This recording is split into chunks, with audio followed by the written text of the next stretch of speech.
What's up, fellas? I'm back. Hey, PH Dub. How you doing, sir? Well, and my voice is starting to come back. Oh, that's So always that should good. let you know the type of time I had. You I was know you rocking. can't see me. I know you guys can't see me, but I'll say this. Brian H, I just saw the text you sent.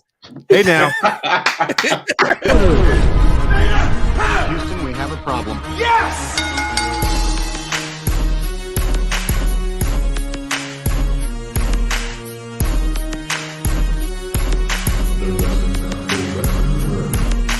What you gonna do? What you gonna do? What you gonna do? What you gonna do? What you gonna do? What you gonna do? What you gonna do? What you gonna do? Oh, yeah.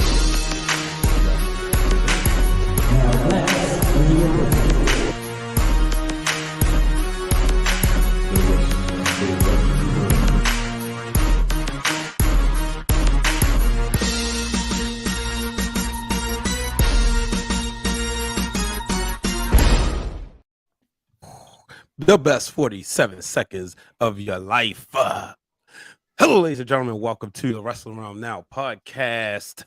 I am Brian H. Waters, and I'm joined by the real Dwayne Allen and the one and only has the third brother Hugh. How y'all doing, fellas? I am super. I am great. Great weekend of wrestling. Oh my gosh, man. Brotherhood in the building. Yes, sir. And you know this, man. Now, if we'd have tried to do this last night, I'm gonna tell you, I'd have been like this. Mm-hmm. Yeah, Brian H was with, hey man, listen, y'all gonna have to carry it, man, because I'm a little down, man. I'm trying to catch up on some. I'm like, no problem, bro. I got you. Trust me, it's like that sometimes. I slept on a plane. Then I came home, got stuff together, and I tried to watch Young Rock. I tried to catch up, and I kept falling asleep on the same episode. Fell asleep on the same episode like 3 times. I got into bed before 10:30, and I woke up at 6. And I was like, I'm tired, but I'm good now. I'm good. We ready to rock and roll. Well, You gotta catch up on that, man. Young Rock is good. Oh yes, sir. I did. I'm caught up today. Excuse fresh off the heels of WrestleMania 38 in the great city of Dallas. Let me tell y'all, fellas, Dallas is amazing. The food is good, but it's also spread out. You got the areas if you want to be just chill. You got the party areas. You even got some hood areas out there. You got some. It's very chills, you know. Just to give a quick recap, shout out to the pro wrestling community. Really showed out as they always do, especially the Black pro wrestling community. The hospitality of the Black Wrestling Podcast. I met with them on Friday night. Right during SmackDown. I went over there right at the end of SmackDown, towards the end, and watched like whatever the final segment with Drew McIntyre and part of the Scott Steiner and Rick Steiner's Hall of Fame induction. And then we went to the Omni Hotel, where they had like the sports bar in there, and that's where we saw all the wrestlers.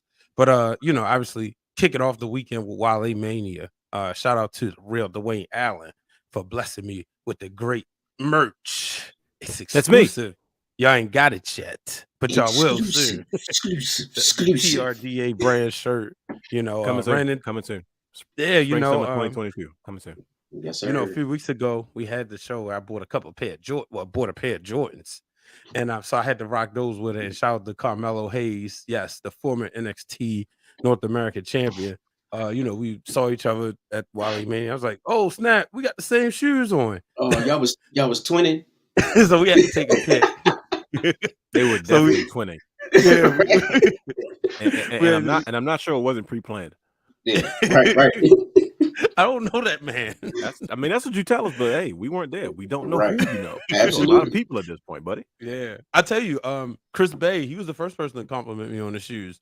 Now he, probably recognized from, he follows the wrestling realm. He also with Facebook friends, so he was on the stage, and I was coming up there. I had my camera because I was working the first hour of Wally Mania, taking photos because they had the Masked Man live podcast, and so he's like, "Oh, what's up, man?" So me and him talked for a few minutes.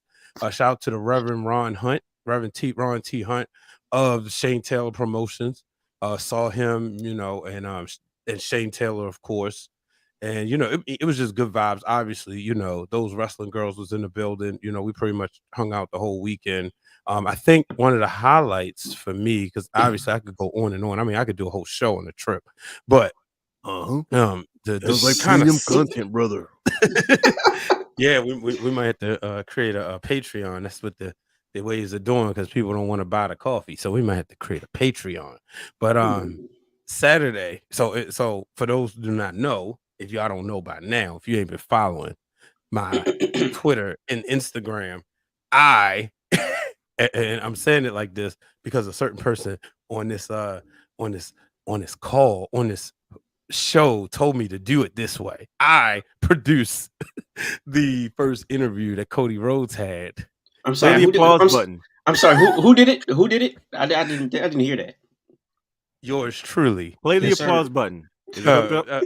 Yeah. Hold on. This deserves applause. Go ahead.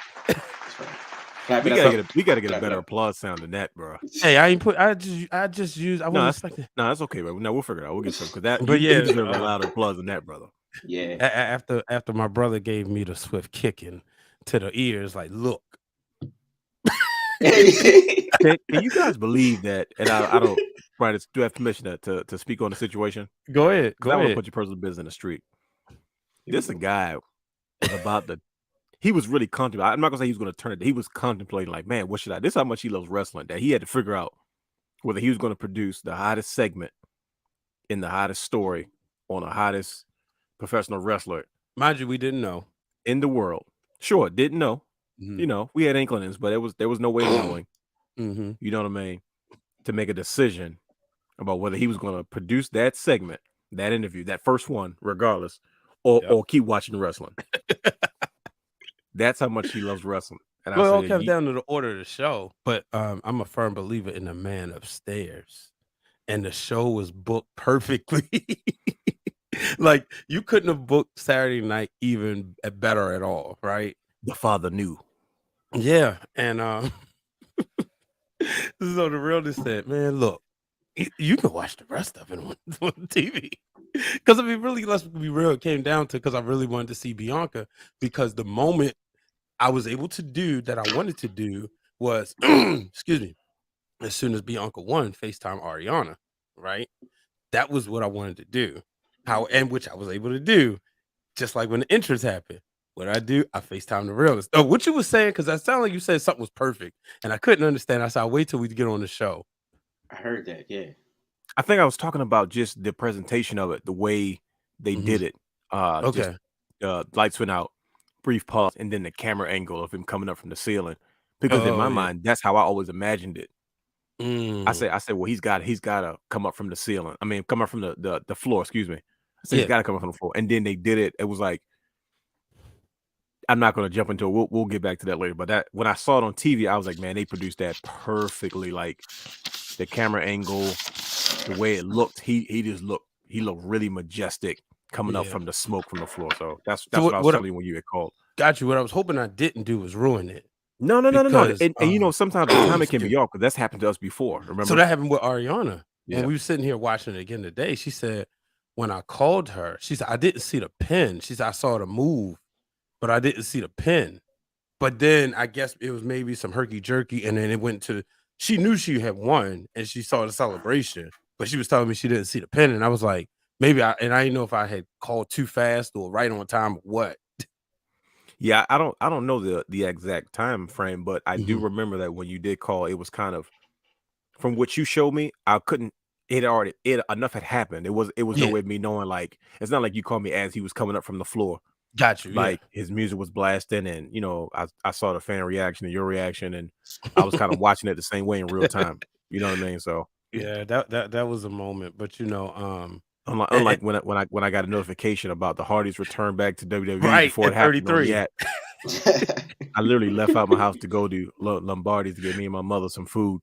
And I'm trying to watch it, or I'm watching it on the app, like on the network, back on the good old days. And then the notification comes across the app while I'm watching it on the phone. But that was years ago. Yeah, and that was the thing, man. And like I said, on that night, it was just amazing. And then we went out afterwards after it took like an hour or two to get an Uber from downtown.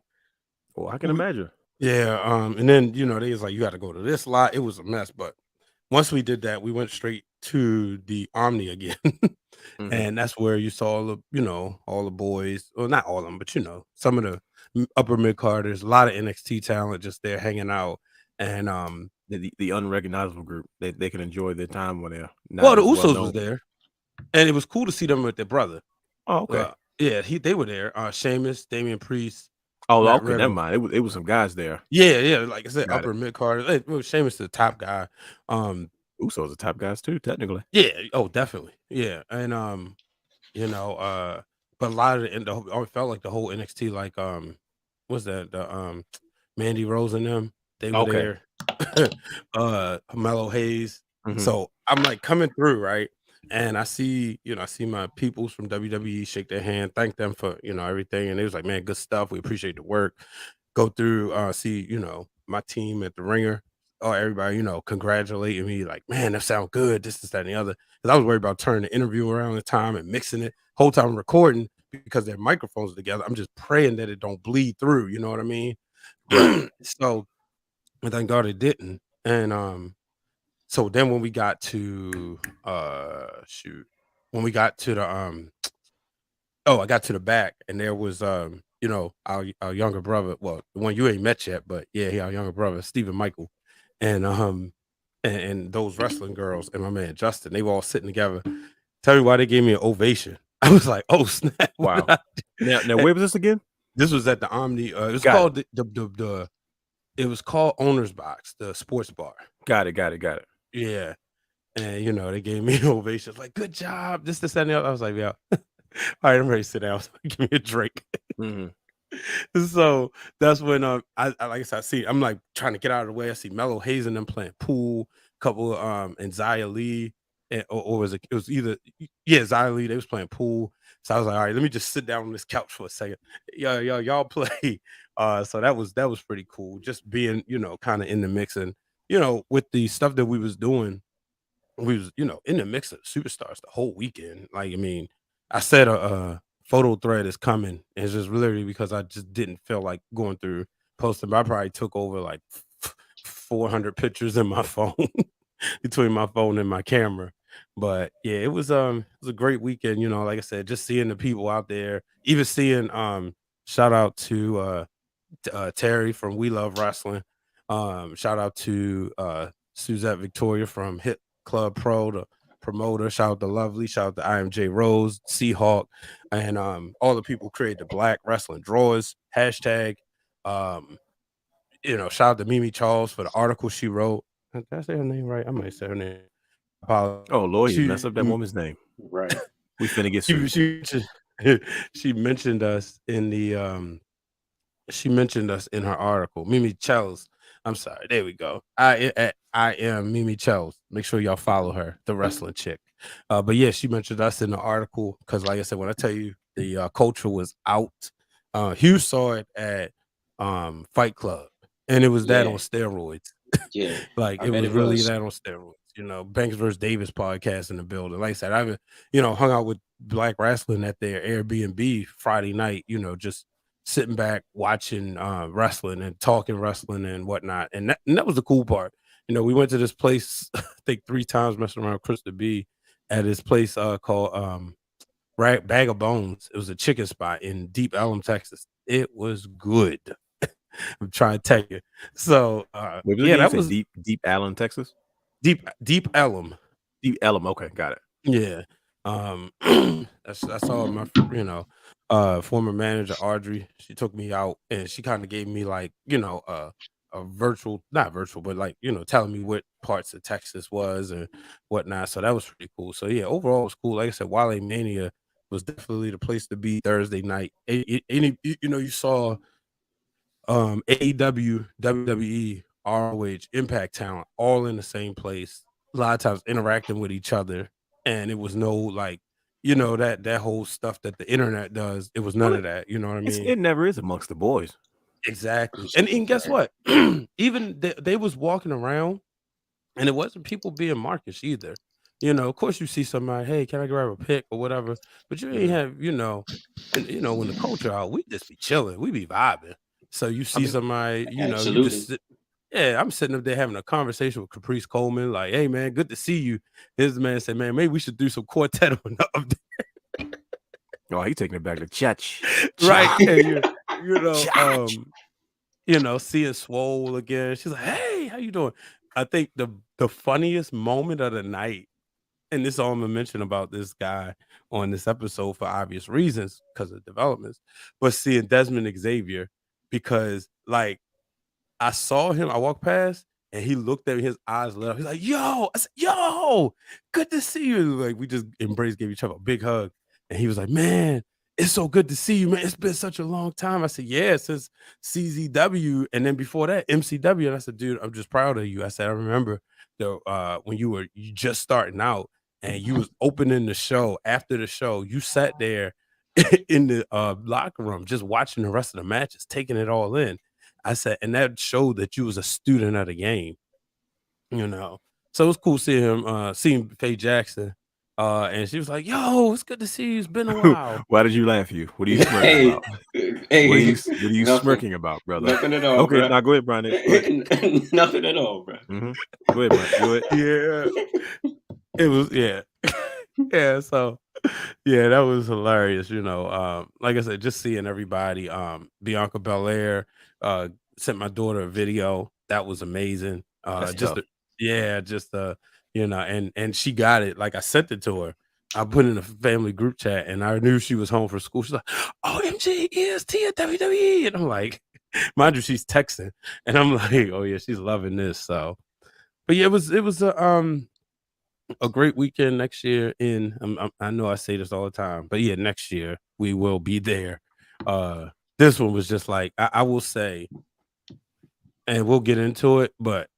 And I know y'all about to say, you say this all the time, but this was definitely like my favorite WrestleMania between the weekend. He definitely says that every year. Every year, bro. Everyone he's involved in or close to it, he always says that. Yeah, but this one, like, I mean, it did its job. It did its job. And honestly, it was full of moments for the fans. I thought night 2, I was like, night 2 gonna be hard. It's gonna be hard. Top night 1. I felt the same way. I was. But the energy of the crowd, I don't know how this translates on TV, but the energy of the crowd was on 100 the whole show. No, the crowd was hot. Dallas was hot, man. Like they made the show that much better because there was never, even if a match wasn't maybe your cup of tea, the crowd never like tuned out. They just either found a way to become a part of it or engaged in it, or they were on fire the whole night. Like it's not like it was one of the things that Cody mentioned in one of his many interviews. He said, Dallas is a crowd that they kind of make you earn it. Of course, it's a global audience because people come from around the world to participate, man. But it was that Dallas crowd was hot for WrestleMania. Yeah, it was. And the night after, I don't feel like the crowd, and maybe Hugh have a difference, but I don't feel like the crowd the night after Mania 28 was hot the whole show. Just the spot. They weren't. Okay. Obviously for Daniel Bryan, because Rock, that's when the Yes began. Yeah, and The Rock. But you felt it this Monday night. They was hot. But yeah, like I said, going into night 1, it felt like they was kind of saving it. The first match, then when Boogs got hurt, everybody was kind of more concerned. McIntyre and Corbin did their thing for what it was. But then it felt like it picked up doing Bianca Becky and then kind of stayed up there. Now, obviously, I was in the back doing Charlotte and Ronda, but Austin, man, that was the one thing like I wanted to see. Actually, they was like, hey, all right, we gonna get done before Stone Cold. I'm like, yeah, I'm trying to hurry up and edit because I didn't even go back to my seat. I stood there with the near the photographers. So, I'm standing on the floor. I'm like, wow. And you could see the wrestlers wanting to come out there too. So they could see Stone Cold, like, the Rhea Ripleys of the world and everybody. And so, yeah, night 1, but yeah, night 2 definitely delivered. But how did it translate on TV? No, it translated great. I mean, that was one of the things that I've noticed specifically about this year, I said, man, this WrestleMania was full of moments for the fans. You know what I mean? This was the first real WrestleMania was been kind of back at full capacity, and the wrestling fans were ready for it. You know, they were excited to be there. They had a lot of fun. The way they booked the show, it. I've been talking about it for a while now. There's a different approach to it, right? Like you know how we watch stuff. There's a certain structure. There's this match. There's that match. Then there's a women's match. Then there's a calm down match. And then it became kind of stagnant and predictable after a while. Right. I've noticed that they've tried to change that. Right, like we were preparing for Lesnar and Reigns night 2, right? After the previous match, right? And you figure what's going to be the calm down match? You give us Pat McAfee and you give us Austin Theory, and you say, okay, well, this is the calm down match, but the match was so filled with moments and surprises, you didn't even realize that they were just trying to they were just trying to occupy time before they were ready to start the main event, right? Because you have Pat McAfee, he has this moment, Austin Theory, great, and then Vince McMahon gets involved, and it was a huge swerve because there were reports months ago saying that McMahon was going to get back in the ring and have a match against Pat McAfee, and then he went on his podcast. And they talked about it, and he was like, "Yeah, you can have a WrestleMania match." And then when they announced it against Austin Theory, it was like, "Okay, well, their sheets were wrong." But in this occasion, they were right.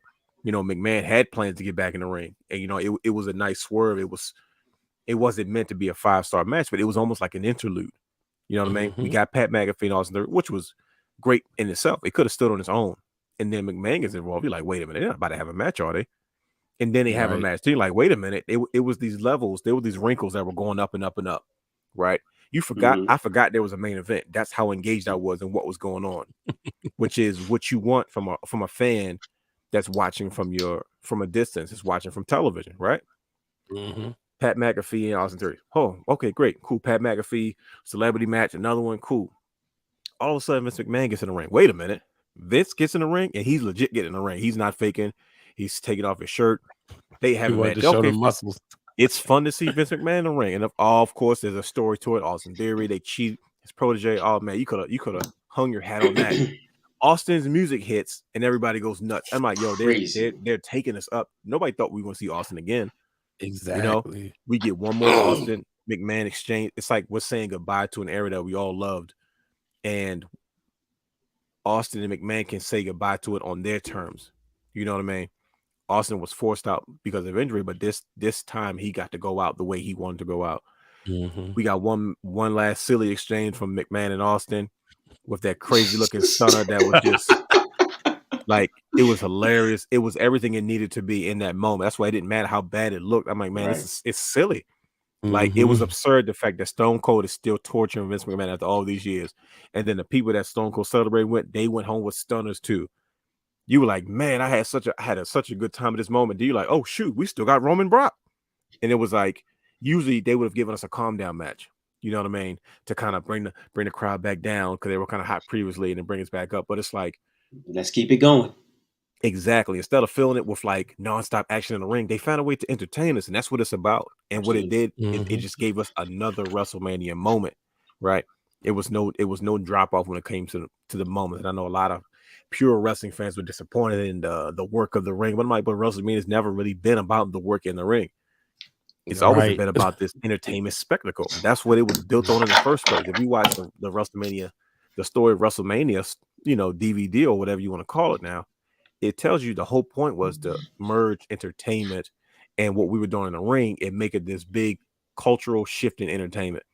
And I felt that in WrestleMania this year specifically. Oh yeah, most definitely. One of the things I was looking at with WWE, this is what people don't realize. They did something special.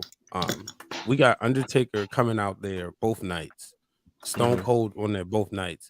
That was for the people who couldn't go to both nights. I'm fortunate that I was able to go to WrestleMania both nights, but there's a lot of people who had to pick a night or chose to pick a night. And I was happy that they got to see Stone Cold Steve Austin.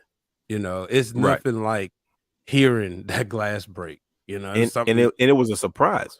Yeah, it's something that I've always wanted to do, was be in the arena. And I was talking to Queen PR about it, You know, it's like because if you know anything about like those wrestling girls, PR is all Stone Cold and Krista B is all Rock. So she's like, Oh yo, wow, look at that dynamic.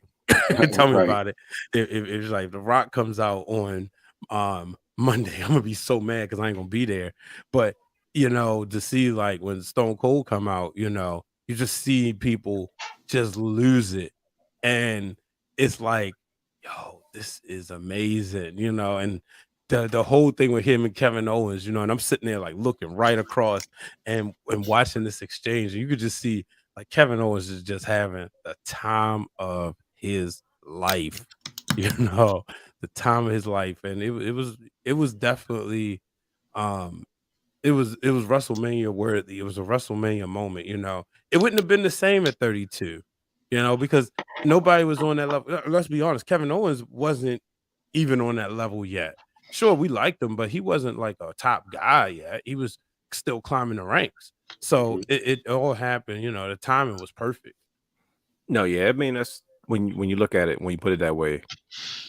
I mean, it was so full of these moments that will last a lifetime, right? It's like, Mhm. how does WWE bounce back from from a global pandemic? WrestleMania Mm. 38. Yeah. You know what I mean? Like it didn't. I have a hard time believing anybody that had the privilege to be in that space during those 2 nights went home Mhm. disappointed, because Mhm. there was something from everything that you could have wanted. If you wanted a good wrestling, you got a chance to see that in some capacity, right? If you wanted to be entertained, if you wanted to be nostalgic, if you wanted to just experience the moment, all of that was there, which is rare to do when Yeah. you're trying to pull off a WrestleMania. And it was monumental. Like this will go down in history. Just there was enough of these moments that when they run back WrestleMania highlights, this one's going to have its place. Like it Right. was it was the talk of the town. I'm like, man, this is exactly what WrestleMania is supposed to be. Like at my age, I say this all the time, and I'm gonna say it for the 1,000th time. Talk to him. At this age, I'm not here to watch wrestling to critique it, right? Like Mhm. I'm not here to write. I'm not writing editorial. Like I'm not a columnist. That's not what I do. I'm a lifelong wrestling fan that is still looking for that feeling that I've always felt when I watch professional wrestling, sports entertainment, whatever you want to call it, right? Which is rare Mhm. because after a while, you can grow out of this stuff. And you're going to hit these moments and these walls where you question, is this stuff even for me anymore? And for a lot of people, it's not, you know? Mhm. And And that's okay. that's more than okay. But the fact that I get to still have that moment and I still feel the way I feel, like WrestleMania gave me that feeling. And I said, oh yeah, I'm not done with this yet. And Mhm. that's to me the only thing that matters. I don't need to rate it. It did its job, Right. right? I watched it. I had a good time. I had a blast over the weekend. Like I got enough of what the WWE had to give me. I didn't have to go anywhere else. You know, sometimes, in the past we've had to go to other outlets. Well, let's watch this on Friday, and then we'll watch that on Saturday, and then get the Mania on Sunday, and then I had my hands full with what they gave me, and I was more than happy.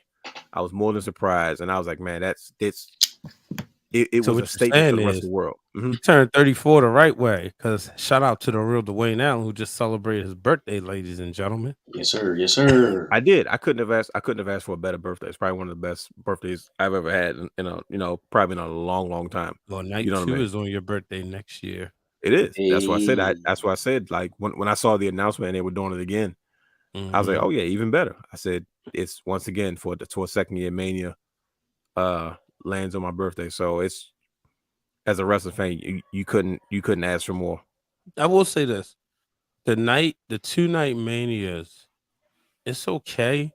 It can feel like a hassle, you know, man, I gotta get to the stadium 2 nights in a row, whatever, whatever, but you don't feel drained after the show. Like, after 33, which was 5 hours, I felt drained. Plus, I was there already for 2.5 hours before. Anybody knows how good friend Corey, he liked to be at the stadium early. So Mhm. so, you know, but this one, you know, we kinda well, that's story for off the air, but, you know, getting there, it was like, all right, you know what? It's not so bad. But, you know, so I was wondering that. Now, we talk about moments and we started getting into it sooner, but talk about the Cody moment and whatnot. I just watched that match. Amazing. Because I didn't get to see it in its entirety. I saw the bits and pieces, and I saw the finish because I was counting down to when he was coming to the back. But I watched it in its entirety, and I was like, wow, this might have been, match of the card. It's definitely up there. What did y'all think? Brother Hugh? Man, possibly, definitely had to be like one of the best matches of WrestleMania weekend. Cody is awesome. First of all, I just been listening to all of his interviews and the one that you produced. You produced one, right? Right, Mr. Hitch? Okay. Yeah, I'm just going to make sure. That is the guy that produced that first interview, isn't it? Yeah, it's the very first one. And he shook my hand and said, "Hi, I'm Cody." I'm like, "Oh, I know who you are, brother." I'd be like, But really? yeah, Nice to meet you. yeah, man. It was just amazing. No, first of all, I did not know that Cody Rhodes, his favorite show is The Office. So mad respect for him right there. Yeah, there we go. Mhm. But I met him. I had the opportunity to meet him before, and he's just the coolest dude. And it felt great. It was genuine. Like the entrance, the way he came out, and you could just tell he was just soaking everything in. Like there was no he couldn't even react to what was going on. Like it was just so genuine. And that's what I loved about the situation. That's what I loved about him returning. And like it wasn't corny. You know how some returns were corny or whatnot? No, it was genuine. Well, some debuts are corny. Right, absolutely. It was a feel good, it was a genuine feel good moment. And I'm glad that he was able to come through, tell his story the way it was supposed to have been told.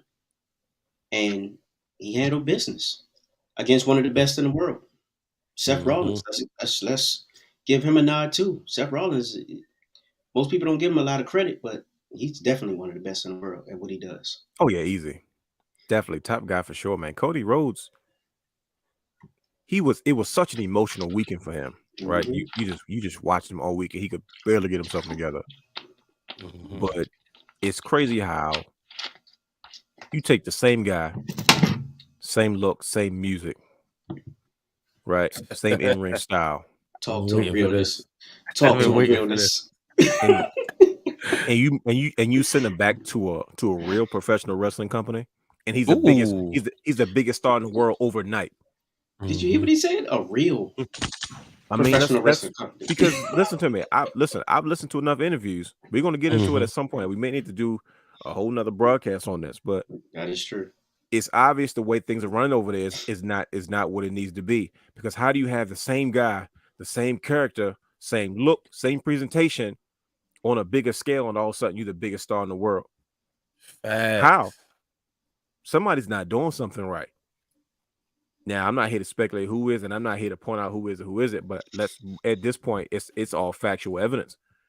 Because if you were doing something right, he'd still be a regular guy that caused a lot of noise, which I truly respected. Right? He's the biggest star in the world. Like they're talking Brock Lesnar, Roman Reigns, Ronda Rousey, Cody Rhodes. Like he wasn't in that conversation 47 days ago. Like for a guy to leave on such ill terms as he left, and for 6 years go out, do something else to the point where it became valuable and worth something, to where all the heads of an organization, the one who makes the decisions, the one who's in charge of creative, and the one who is in charge of finance, was all on the same page saying, we're coming to get you and everything that you bring to the table. The things that he wanted to do before that they said, nah, we're going to keep you right where you're at. Ironically, they gave him the Dusty. The irony. Right? It. And then he comes back and he goes, they let me be myself, and now I'm one of the biggest stars in the world. How? That's emotion. He said he's made it very clear. They're paying me a ridiculous amount of money. They've given me a bus. Do you know how important that bus really is? Oh yeah. Especially if you got a family. See, we got to go a bit deeper because this is the realm. When you go back to the promo that Dusty Rhodes cut on his own son about being dashing, he said, you wrestlers have lost what this business is really about. He said, and all for what? He kept saying, oh yeah, for a bus. Like, while you out here being dashing, the Miz main event WrestleMania, that promo that Dusty cut was all about his son. You need to refocus, right?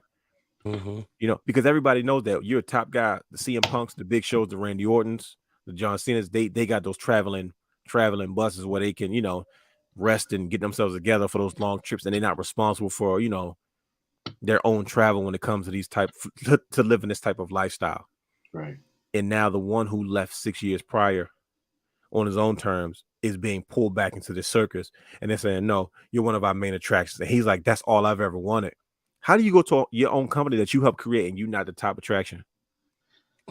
That's weird, right? I mean, listen to me. They left Ring of Honor. See, now I'm ready getting to my stuff. They left Ring of Honor because they had no control over what they wanted to do, and they did All In. They said, we want to do something our way because we feel like we can be a bigger draw.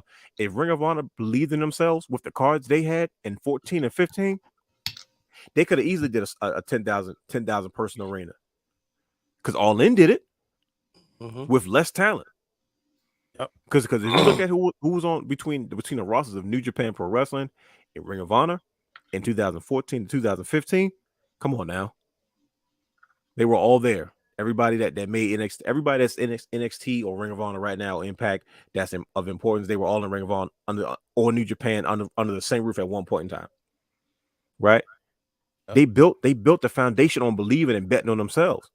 So you start your own company, and all of a sudden you begin to lose control because creatively you're not seeing eye to eye with the guy that's paying the bills. You decide, okay, well, you know what? I really don't want to be an executive. I really only want to be a professional wrestler.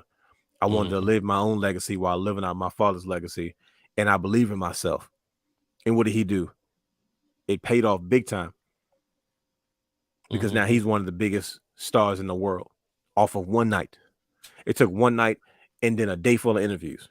One Brian got the first one. Like, that's in history now. Yep. You know what I mean?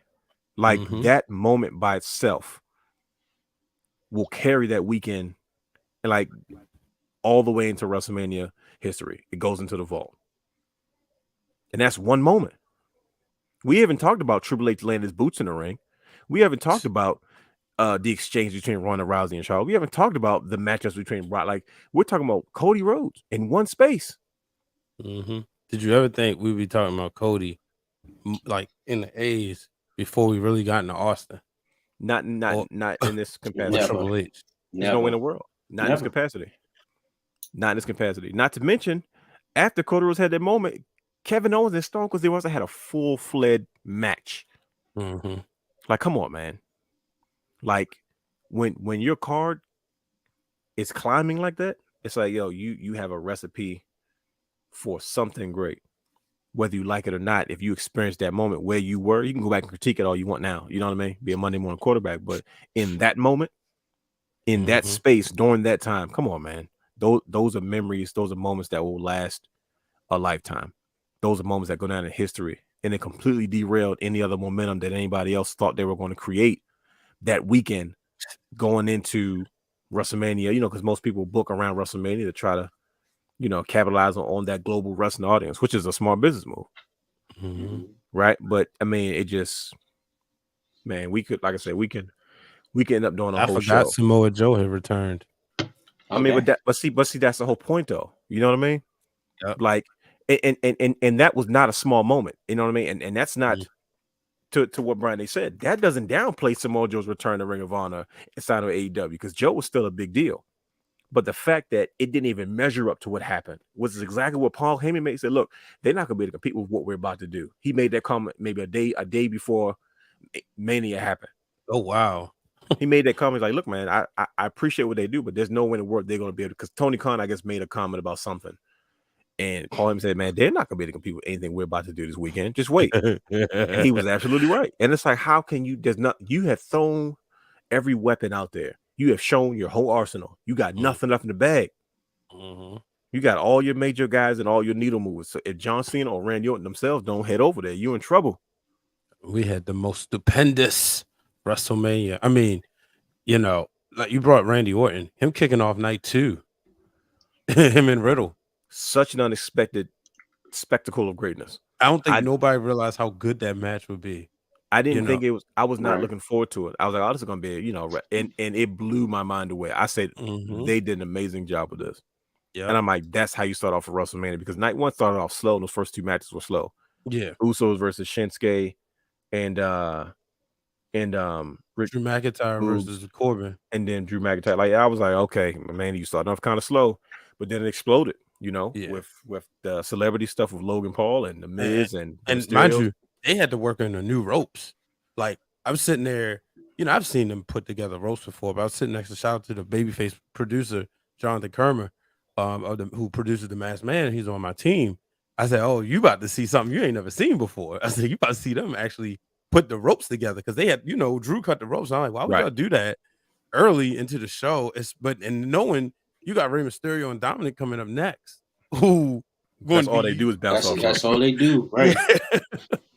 But those guys are the best in the world what they do, because Pros. ain't nothing break. It took them a little bit, because they were still working on. I don't know if y'all could see it on TV when Ray and them came out there, but they were still working on. I don't know how they cut the camera angle. Nah, trust me, we didn't see none of that. Yeah, but I mean, shout out to them. I mean, all the Eddie Guerrero homages in the match from Dominic's gear.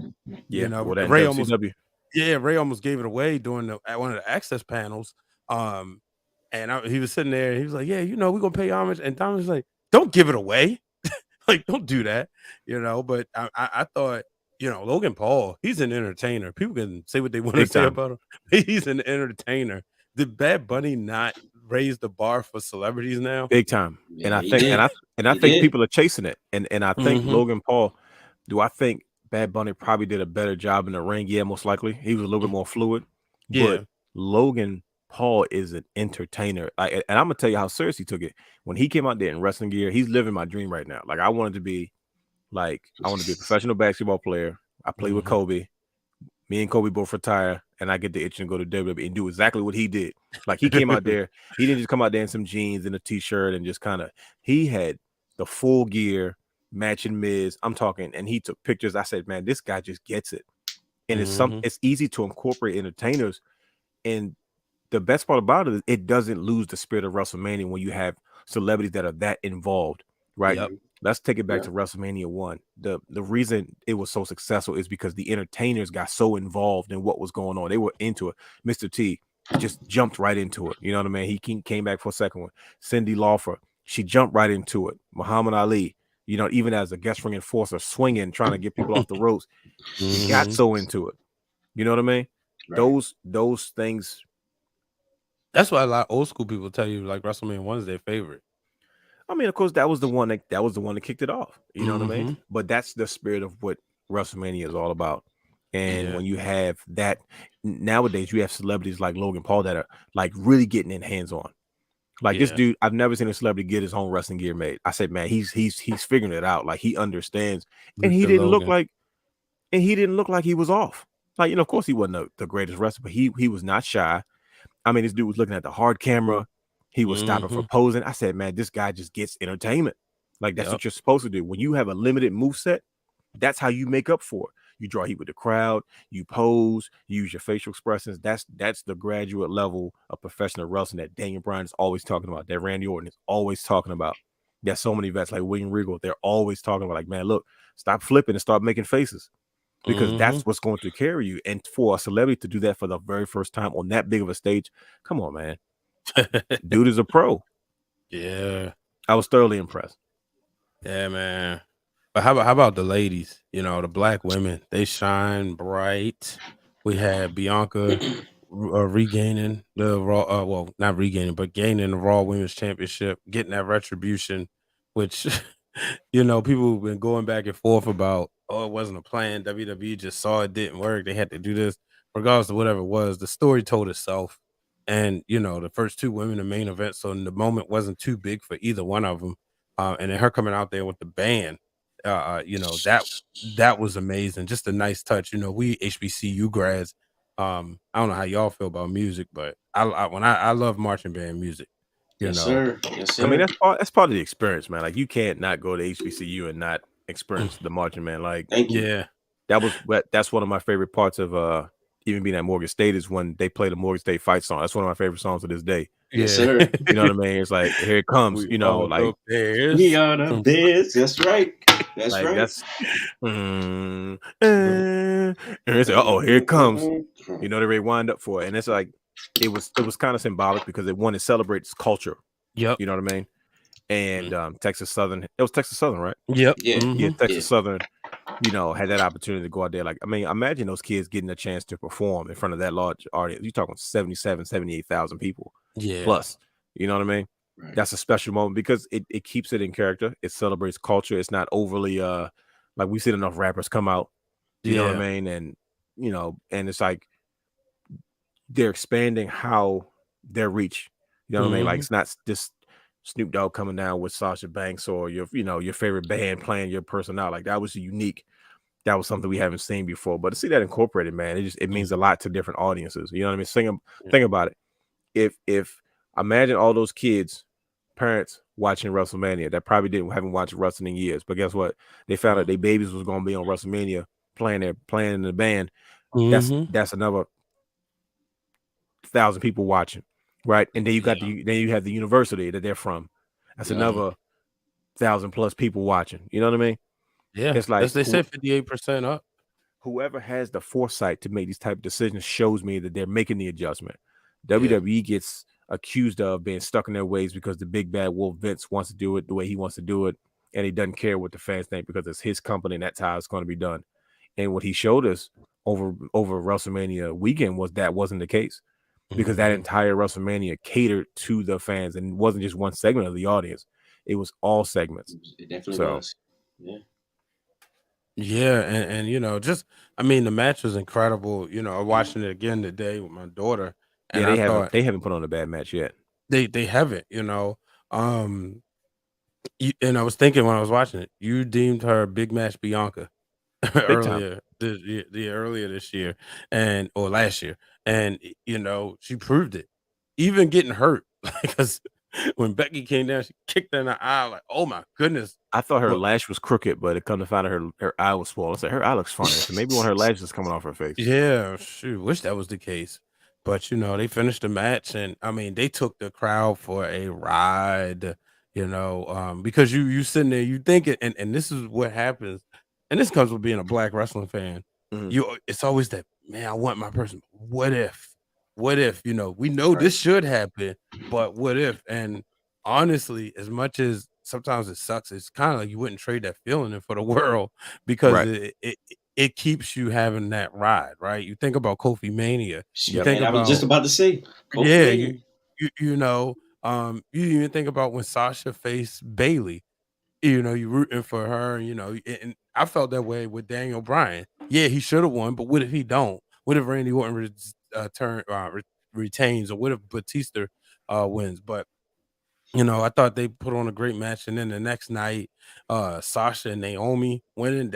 I picked them, but then it was like, what if they don't? But I thought the tag match was solid. It wasn't. I mean, it's when you got that many teams involved, it can be hard to But the moment was just seeing them win. Sure, I mean, it was a lot of black girl magic going on.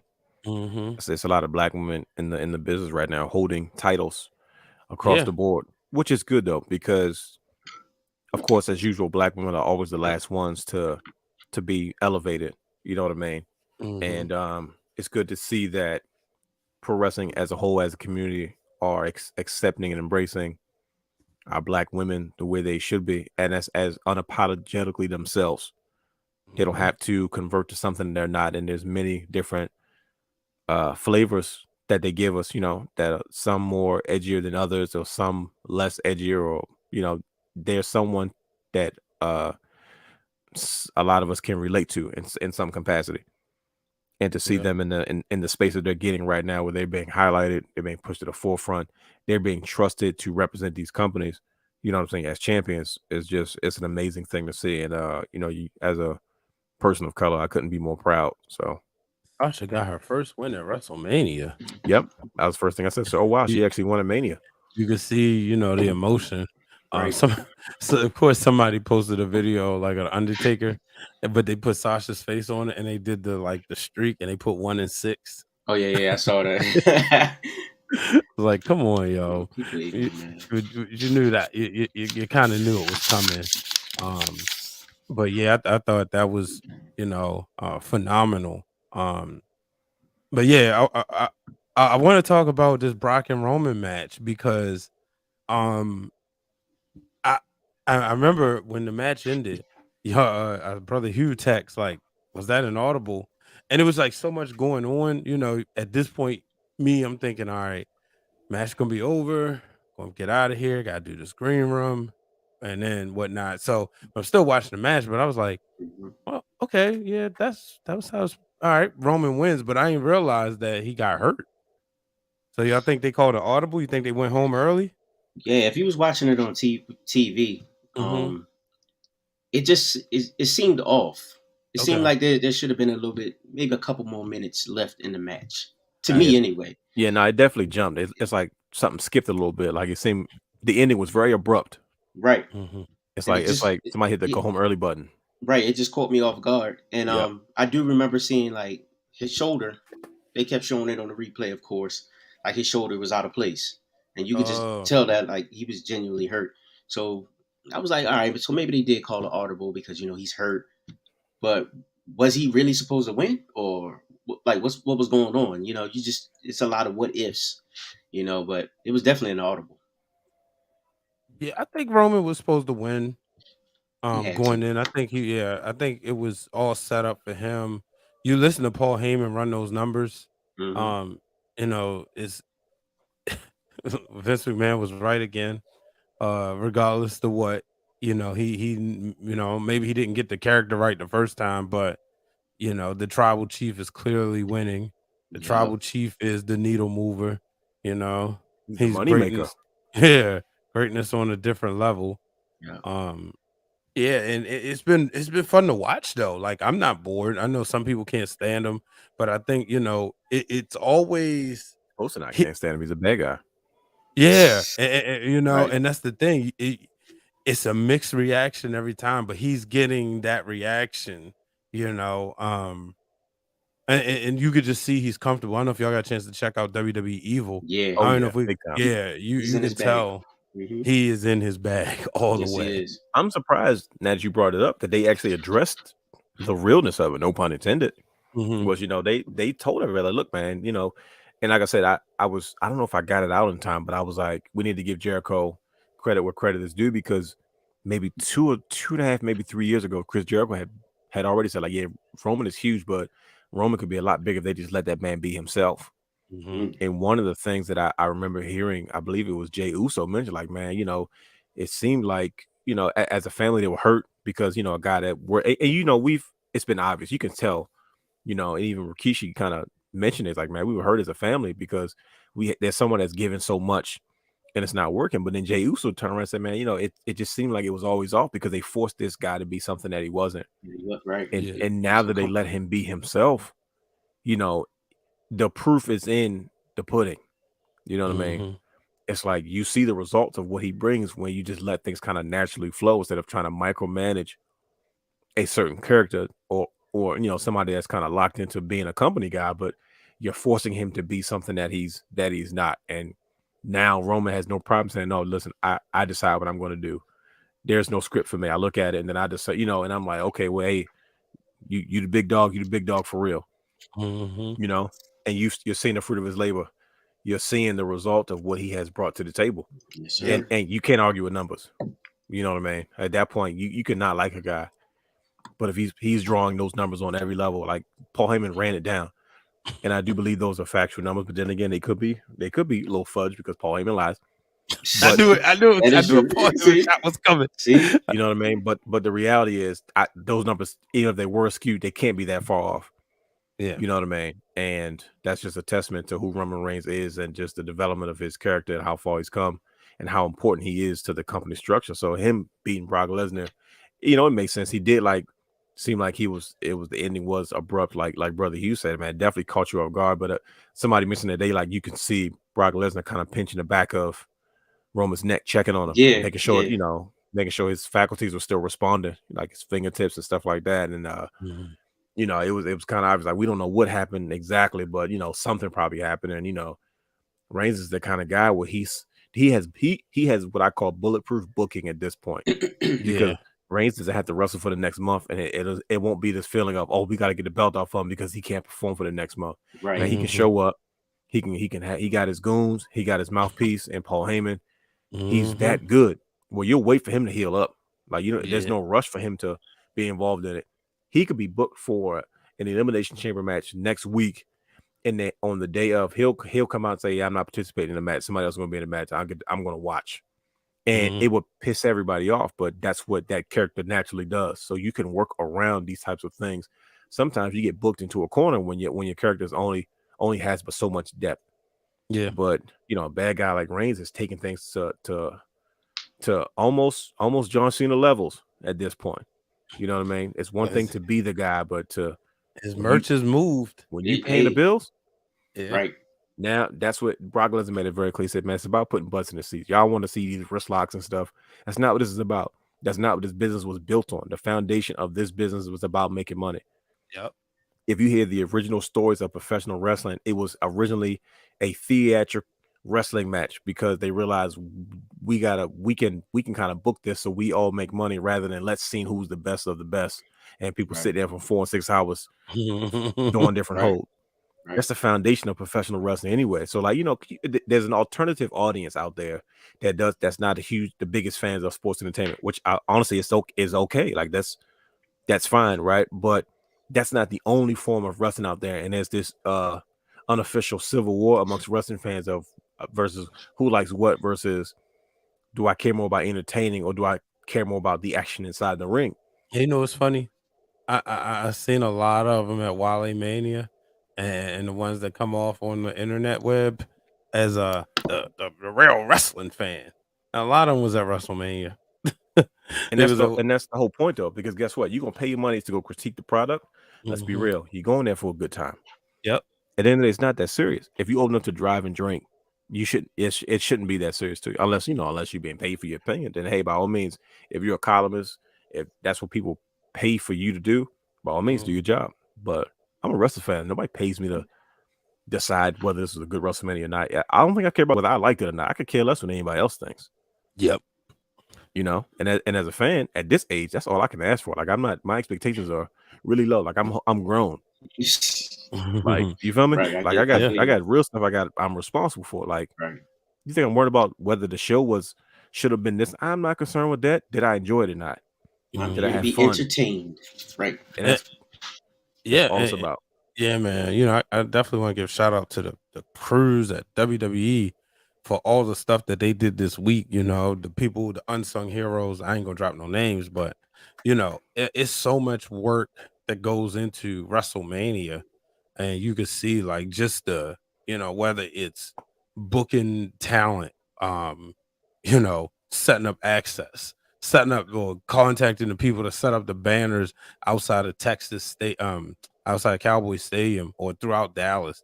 I mean, it's just so many people. Like, people talk about, oh man, WWE going out of business and going out of business. You know how many people be without jobs? Like, it'd be a lot of flipping people. WWE is in some of the best financial space that it's been in a long time. Like, be quiet. Yeah. I wanted to talk about top guys, man. This weekend we saw, a lot of top guys doing their thing, whether they was, going over or putting somebody over. I'm gonna start with Seth Rollins, just him and Cody being out there. It couldn't have been nobody else. It is. He's the architect for a reason, bro. Exactly. It could have been somebody else. Ooh, Triple H. Well, no, it couldn't have because he's hurt. Not now. Yeah, I'm saying, like, if there was anybody else outside of a Seth Rollins, absolutely, create that type of magic. I mean, after all the stuff he didn't say about Triple H, he's the only other person I can imagine. Like, yo, if there's nobody else that's actively could have done this, it would have had to been Triple H. Simply because Cody Rhodes kind of alluded to it.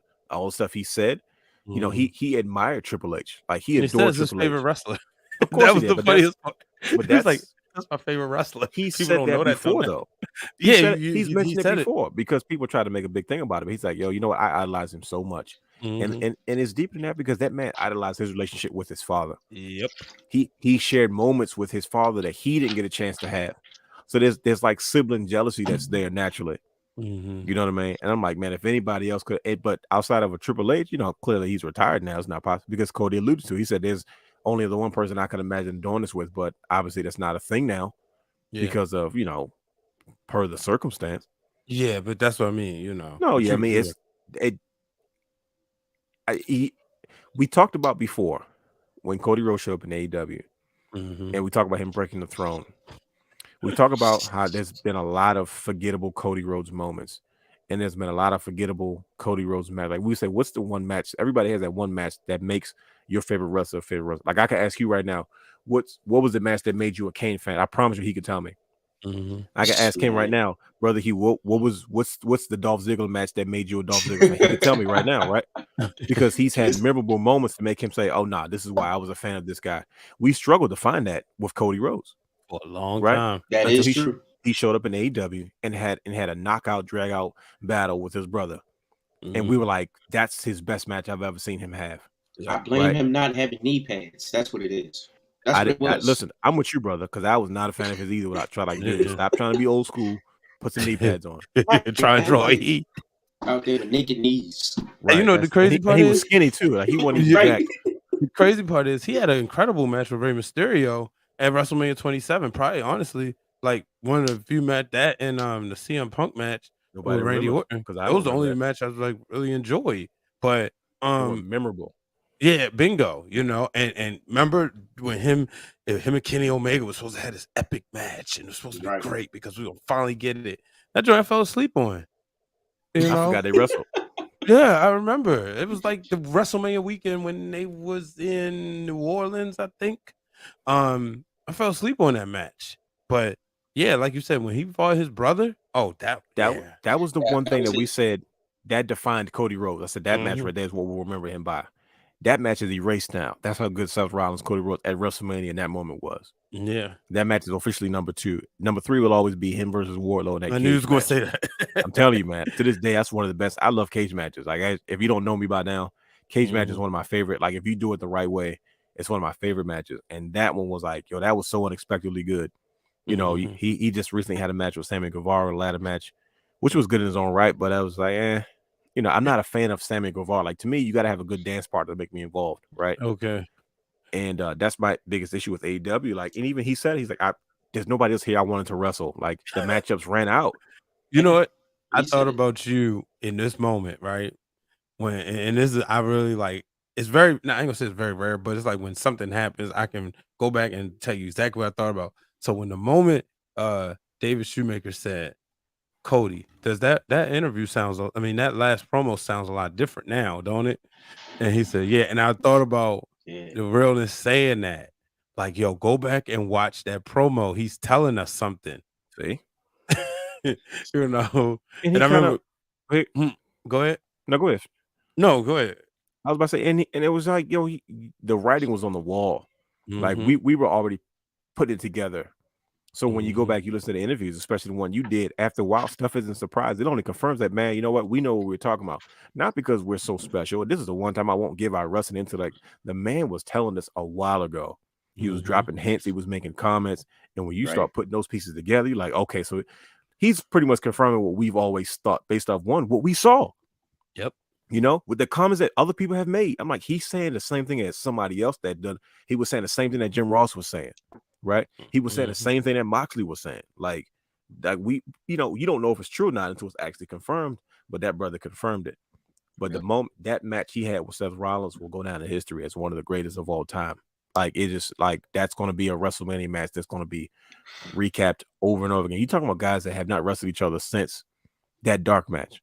Yeah. And they came out there and had that level of chemistry. And Cody Rhodes even said, there was a couple of spots that we missed that I messed up on. He said, but it was still perfect. Simply because after the moment itself of him returning, the way he returned on his own terms, with his own music, with his own style, with his own look, and then to go in the ring and deliver after that, come on, man, that's a WrestleMania match. Yeah, and it wasn't a thing where he was having a match by himself. It was Seth Rollins, like Triple H and Roman Reigns a couple years ago. You're right. It was Seth Rollins. Welcome back to the big leagues, and just everything. And Seth Rollins got that laugh. But it was like he's a fan, so he was happy to see, one of his brothers from the locker room back home. You know, and that's what I kept yelling. He's home. He's home. Like, this is where he belongs, man. But he had to leave.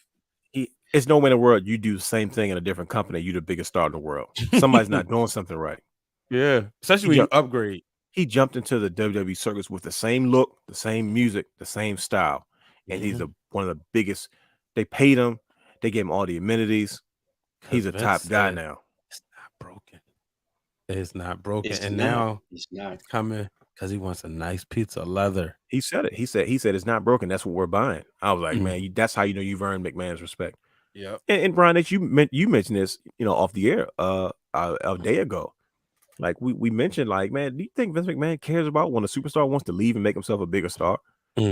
Because he sees like, oh shoot, well, if you're a big enough star, I'll come after you. Like, it's not a personal. I was about to say, yeah, he's licking his chops.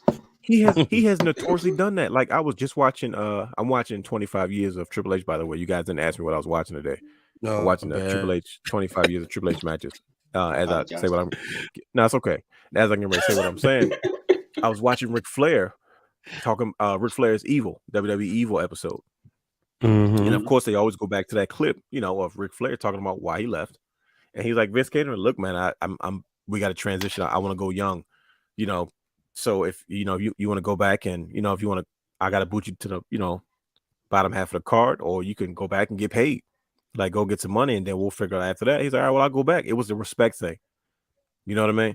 It wasn't about, oh, well, how could you leave? And it was a business decision, And then Brian H mentioned his brother, Dustin Rhodes, when he was the natural, and he was doing, and he said, listen, man, go let your dad get you over, and I'll steal you back. And he did, because he had a whole character waiting for him when that contract was up as Goldust. Dustin Rhodes had documented issues with his dad. You know what I mean? He leaves WCW, and Vince turns him into a star, because Dustin Rhodes was never going to be an epic draw. He made a name for himself being Goldust, being an iconic. Like, he's going to be a Hall of Fame guy, and that's a guy that has not held a world title. That was Goldust's impact on the industry. Like, with all due respect. Yeah, he's a legend. He's one of the most versatile characters. That he's up there with the Undertaker. Not as his legend, but just the fact that Vince comes up with these characters, and some of them actually stick. And Goldust was just one of those characters. You know what I mean? During the ever-changing. Long time. That's what I'm saying. And then guess what? If he wants to come back as Goldust, he can always put the jumpsuit and the gold paint back on. You know what I mean? That's a character that's never going to go anywhere. Like, that's a guy that's been hired and fired on 5 different occasions in WWE. That is true. That is true. You know what I mean? Yep. So now you have Cody, like, man, he comes back and he goes, you know what? Oh, this is what I wanted all the time. One thing that stood out to me, because I know we got to move on, is one of his interviews, many interviews, he mentioned the hiring of Punk and the hiring of Daniel Bryan. He's like, oh, okay, cool. Now that you got these guys, I can go do what I want to do now. And you say to yourself, why would somebody take that attitude with a company that they built? That's like me doing a wrestling realm, right? And we add who's a famous podcaster right now, Brian H, in wrestling?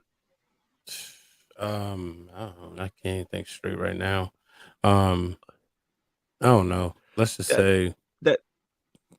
Let's say somebody from pick anybody from Big Gold Belt. 2 champs. Say we bring 2 champs to the wrestling realm. We add him to the mix, and I go, okay, well, cool. Now that you got 2 champs, hey, I can go back to Fox Sports 1340 AM. Hey. And I can go and go back over there and do what I want to do that over there, right? Right. That's a place that I formerly worked.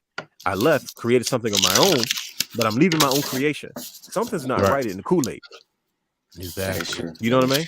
You have to ask yourself, yo, what is wrong with this picture right here? That someone's willing to leave something. You know why? Because those guys were the same guys that caused Cody Rhodes not to get in that spot in the first place, and now they've taken all your shine again. Like, you left when they were the top guys, when Daniel Bryan's top guy, when CM Punk's top guy. You go leave and create something else, and then those guys come flying in, and the guy you started the company with welcomes them with open arms and giving them whatever they want, and you sitting there like, wait a minute, what happened?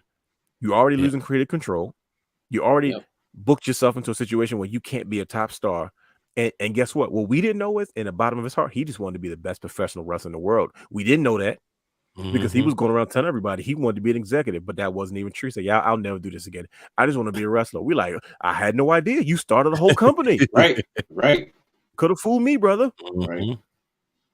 And when you see that, he's like, oh, this is all I've ever wanted. Respect. top of the card, an opportunity for the strap. I was like, oh, so that's when you find out what people really want. You know what I mean? Mm-hmm. Man, shout out to his maturity too, man. Yep. I mean, it's got to be difficult to leave someplace that you have ill will towards. Like, not you weren't just unhappy, you had ill will because he said I was angry. That's why he was taking so many shots. Yeah. He made his war in AEW against WWE a personal vendetta because that's what the Bucks were saying. Like, man, we never wanted to do this. We were following Cody's lead. He led him astray, bro. They backpedaled, and once again, Cody doing interviews making comments like, "Since I get blamed for everything," I'm like, man, there's a lot of stuff going on if you pay attention.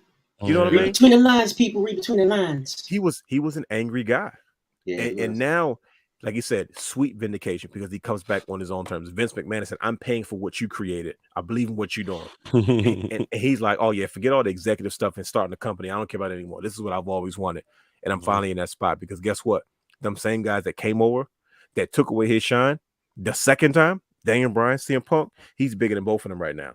Yep, he is. Nobody's talking about CM Punk anymore. His return to wrestling. Nobody's talking about Daniel Bryan's jumping ship to AEW anymore. Everybody's talking about Cody Rhodes' triumphant return back to WWE. I'm laughing at all the fans telling you it's Bryan Danielson. No, Daniel Bryan. Well, yeah, but another top guy I want to talk about is Bobby Lashley. You know, this week he scored the victory over Omos, and then the next night on Raw, that epic WrestleMania weekend double turn where we saw MVP turn his back on Lashley to join Omos. You know what? That was the first thing I said when Bobby Lashley came out of WrestleMania. I said, "Where's MVP? What's going on?" Said the same thing. MVP? I was like, "Where's MVP? Is he hurt? What's going on?" And I knew he was there because he was at the Hall of Fame the night before. Yes, bro, he was at Wally Mania. Yes. And then that turn came. I was like, "Oh my gosh, I loved it. I loved it, man. It made so much sense because it's like it. I was thinking the same thing that Hugh Diddy was saying. I was like, well, me trying to justify, like, well, maybe MVP's such a good heel. It's like, does Bobby Lashley need him as a mouthpiece to be a babyface? Because he's just gonna come out and smile anyway, right? You know what I mean? And I think Bobby Lashley has come along. He's established enough where he doesn't need a mouthpiece anymore. Top you know what guy. I mean? Yeah, he's once you hit that WWE Championship run, like anything you're in, you're a top guy, right? He's two times. Yeah, big time, 2 times. You know what I mean? That's a big deal, man. Like, and guys like him, guys like Drew, you know what I mean? Guys like Seth. It don't matter what, Kevin Owens. It's like, it don't matter where you put them on that card. They're one of the top guys. Sheamus to a degree. Kofi, New Day. The list goes on. But it's like, man, when I saw that, I said, man, it just makes sense because it keeps MVP alive as a heel manager, and Omos needs an MVP. He needs a mouthpiece. Yes. Like that's Dr. Frankenstein to Frankenstein. You know what I mean? Charisma. He's got a little charisma. He's got a little something. He's come a long way, but he's still fresh. And it's like the WWE has found a way to make him dominant, right? But still not give him too much. Not like, like WCW, the Giant comes in day 2 and they give him the world title, knowing he's only wrestled 5 matches maybe. You know what I mean? In development, in the what's that called? The WCW power plant. Yeah, power plant. Yep. Yeah. You know what I mean? At the power plant. And they like, I know that's got to be a difficult thing to do, to be able to book somebody that's like, okay, he's green, but he's dominant, because that's what it takes time. You know what I mean? Well, he's a Taker guy too, bro. Yeah, Taker approves of him, so he's already got the thumbs up. If Taker approves, like, oh nah, he's going to be a star. So that means the Godfather has spoken. Step back. You can't say too much negative about him, but I'm like, man, that's such a perfect matchup between those two because they need each other right now. And MVP can definitely MVP has proven himself of elevating stars in his position. Like, that's the sign of a true manager. Like, he came back to wrestle part-time, but it's like, man, he's found the second half of his career. You know what I mean? He came back at Royal Rumble, you know what I mean? And that wasn't even on a full-time deal. He gets signed, and then, he elevates Shelton Benjamin, he elevates Cedric Alexander, he elevates Bobby Lashley. All those guys are pretty established at this point, and now he has Omos, and I see him being with him for the long run because he needs a lot of work. Absolutely. You know what I mean? Which is cool because you need that veteran presence. And I'm like, man, Omos is going to be dangerous now. That's perfect, man. because MVP is a mastermind, right? And now he's got somebody that can do his bidding. You thought Bobby Lashley was dangerous. You know what I mean? Yep. Like Bobby Lashley won, which as he should, but that's where MVP decides, you know what? See, you're strong, but you don't know how to control what you got. That's why you need me. And he agrees. That's why he get that handshake. And I was like, uh-oh. Yeah. I don't know who they going after next, or if they're gonna stick with Bobby, but they in trouble. So man, I just you don't want to run up into the ground too much. You don't want to do hurt business like you do DX and stuff like that, because nowadays people's attention spans change. You know what I mean? Definitely. So I love it. I mean, definitely blow it up before it gets stale, you know. Yeah. But how about another top guy, Hugh Diddy's favorite, that being Dolph Ziggler? Yes, sir. Yes, sir. Some people had a problem with him dropping, retaining the title with Stand and Deliver, only to drop it back to Braun on Raw. I personally thought it made sense just to test to see what this Raw crowd feel about Braun Breaker. I get it's the international crowd. I was just about to say the same thing. Yeah, just to test to kind of see like how does the crowd feel about him on the main roster? Yeah, and it was hot. What doesn't make sense about it though? You know what I mean? Like, think about it. The way I have loved the way they have elevated Dolph Ziggler and Bobby Roode, while they have elevated NXT 2.0, right? Yep. Because NXT it's not formatted the same way it used to be. It used to be something that stood completely on its own, right? But now it has incorporated what Triple H has built with NXT, as well as some of the old things that kind of worked before as well. Because as much as people like to crap on the developmental system, a lot of good stuff came out of the developmental system. Like a whole generation of superstars we benefit from. Sheamus, Drew, Usos, Roman, Moxley, Rollins. The list goes on and on. You know what I mean? The Heath Slaters, even the guys like the Justin Gabriels and the Dane Bryan was never there. Byron Saxtons, the Wade Barretts. You know what I mean? Like, that's why I act like the old way didn't work. It just there was a better way to do it. So Dolph Ziggler and Bobby Roode are very, very integral in elevating what those guys are doing. They've done a great way of introducing Braun Breaker and Tommaso Ciampa to the main audience while keeping them dominant in NXT. Like, I think it was a shock that he lost it. Like, everybody thought the typical thing to do was, he's obviously going to win at Stand and Deliver. Sure. He loses, and you're like, oh, man, this is going to keep going for a while. And then, like you said, turn around 2 days later on Raw, like you said, testing the audience. Man, Braun Breaker's not going to be there too much. Like, he has a long way to go. They got a bona fide star in their hands. Because he's been in NXT dominant. He's had a chance to get in front of the live audience. When he transitions to the main roster, you're not going to have to take too long to get familiar with who he is, even if you don't watch NXT 2.0, because I'm sure Kevin Owens is another one, the first crossover NXT star ever. Yep. You know what I mean? Like he got immediately involved with John Cena. His transition didn't take too long.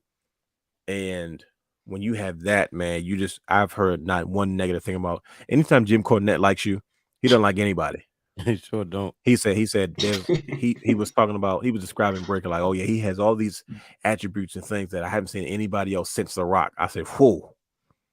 I said, first of all, that's an insane compliment to make. And second of all, it's coming from Jim Cornette out of all people.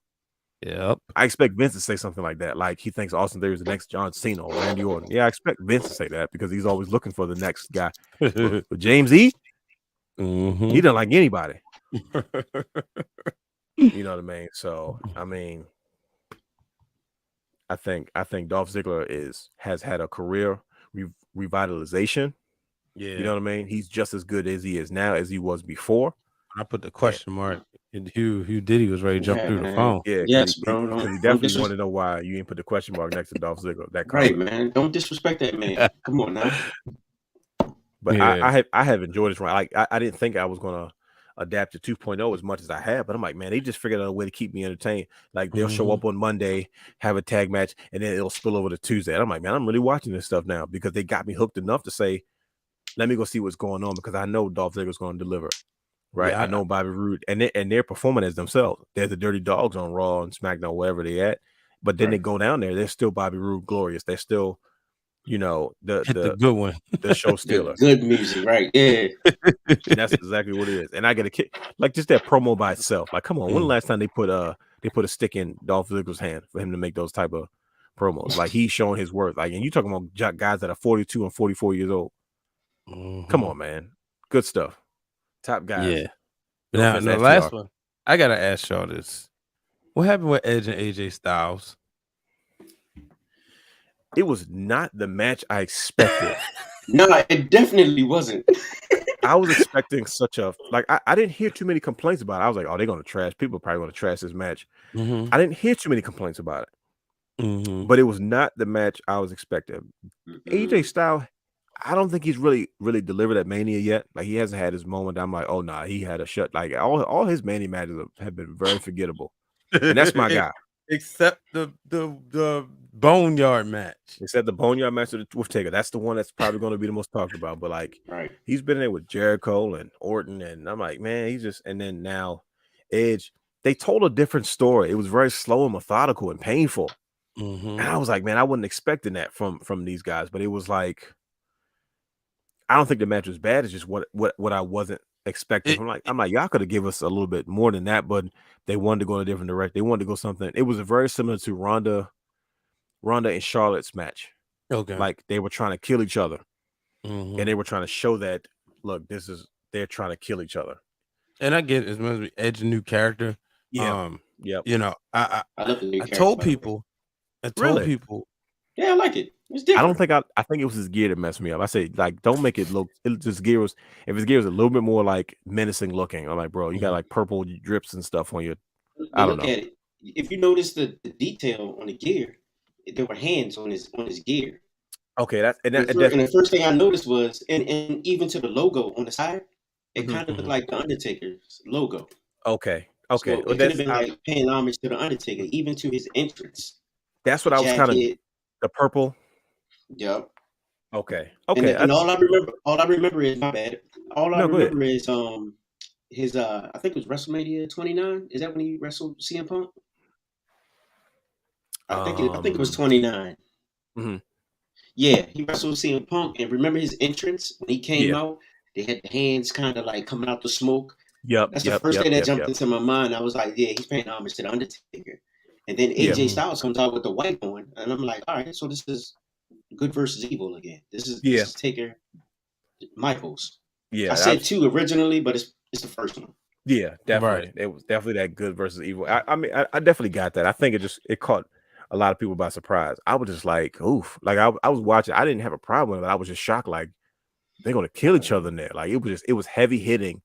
Yeah. And I'm used to seeing those guys work 2 different styles. Yeah. Right. I didn't think that was the match I was going to get. So I mean, I don't think it was poorly received, but I just think like most people were kind of like, oof, that was different. I think that's exactly what it was. No, big time, because obviously it's not going to be the last time. So this was just chapter 1. You know what I mean? Right. And you know, AJ did the same thing with Shinsuke at WrestleMania. Same thing. I forgot all about that. That was in chapter 1. And I think that's trying to kill each other. Yeah, and I think that's the thing with him. It's like, no, bro, we don't need you to get. We want AJ to have that WrestleMania moment, the climax. But we've been getting chapter 1s with him at WrestleMania. His WrestleMania moment was with Shane. Yeah, that was the match of the night or the main card. But that was it. But I like Damian Priest joining him. But I told people before the match, I said, stop saying it's gonna be the Savage Steamboat. Stop it. Stop. No. Stop setting expectations for these matches. I said, y'all said the same thing about CM Punk and Chris Jericho. Y'all said the same thing about this. Get this, Jericho and Fandango. I said, so y'all keep going out there saying this is gonna be the greatest match. Stop it. Just enjoy it. Just enjoy it. Yeah. You know what I noticed? Have you ever watched Savage Steamboat? I don't think we've ever had a match of that pace. I don't want to say since then. Yeah, but I don't know. I haven't seen one recently. Like we want to see that style match. Like I want to see that match between like a Daniel Bryan and CM Punk, or Daniel Bryan and AJ Styles. Like that's the match we all expect or want to see. But it's like, man, you got to be a different type of guy to even keep up with that type of pace. Because go back and watch Savage Steamboat like in its Man, entirety. You're like, whoa, that was Right. intense. Yeah. You see why it kind of set the bar for what people thought a workhorse match should be, or as they say, a good work rate match.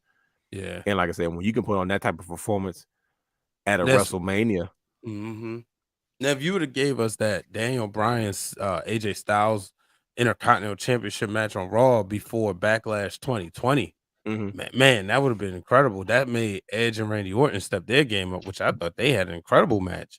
The one deemed the greatest wrestling match ever, right? you know. But yeah, AJ Styles, man, he gotta. I mean, he a top guy. Don't get me wrong, and obviously Edge is, but I'm really excited to see. This is huge for Damian Priest. You Yeah, know, big time. Yeah, it is. It you is. know, it's a great opportunity for him. Now, you know, it elevates. You guys notice that they're pairing a lot of these vets with these younger guys. I've noticed that, Mhm. a lot. Like they're doing a lot of this. It's almost like NXT season 1, but it's playing out on the Yeah. card. It's playing out on the actual shows. Where they're matching up some of these younger guys with. It's like you can't just keep throwing young guys in the ring with vets and then have this feud and eventually the young guy beats him and then now he's elevated. It doesn't work like that these days. And I think that's the Nah. one thing I give WWE credit for is they're recognizing that. Like AEW does that a lot, but it's kind of for a rogue, well, not a rogue, for a promotion that's as CM Punk says, is very punk rock backstage, very progressive in the way they do things. Mhm. It's like they have all these vets work with these young guys, but it's just like a lot of times once that's over with, there's no long-term booking or storytelling that makes you feel like that young talent is now elevated because they work with this person. Yeah. Whether it's either against them or they're in a faction. Ring of Honor used to do it a lot though. You know, I think about BJ Whitmer in his stable. When he had a young Adam Page.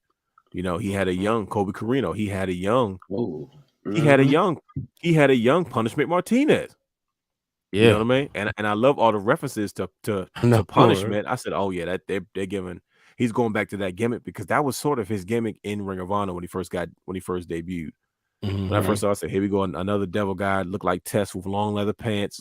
Here we go again. But you know, Punishment Martinez, as I knew him, we're seeing Mhm. elements of that incorporated into who Damian Priest is. You know, first he was a playboy in NXT, and then he became the Archer of Infamy until Vince was like, well, what the heck is an Right. Archer of Infamy? You know, and now he has this split personality, and then now Vince is, you know, what Priest is like, hey, Edge, I know Edge already claimed it, like, look, yeah, I thought I was good, but I'm really evil, and I keep trying to neglect that evil side, but it's just who I am.